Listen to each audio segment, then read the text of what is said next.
Welcome to Chillin' 101. We hope this video helps. In this video, I will explain how to make miso soup with Bonito Flakes full guide. Start by toasting 10 g of Bonito Flakes briefly, then steep them in 2 cups of hot water to make dashi. Remove flakes and whisk in 2 tablespoons miso paste off the heat to keep its delicate flavors. Add soft tofu cubes and sliced scallions, warm gently, and taste for salt balance before serving immediately. For balanced flavor, add miso paste slowly and taste between additions to avoid oversalting. A small piece of kombu in the dashi gives extra umami without increased fishiness.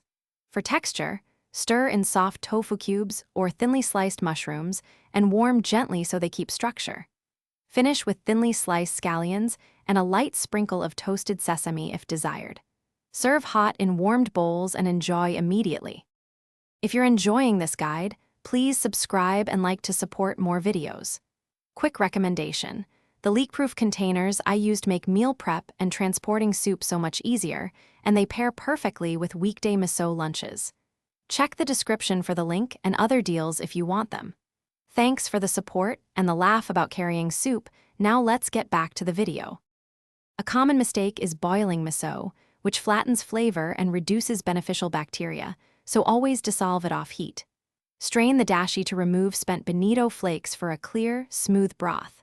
Always taste and correct saltiness before serving, as miso strength varies by brand. If too salty, dilute with a little hot water or brighten with a drop of rice vinegar. Serve right away for best aroma and texture. Thanks for watching. Consider subscribing if we helped you.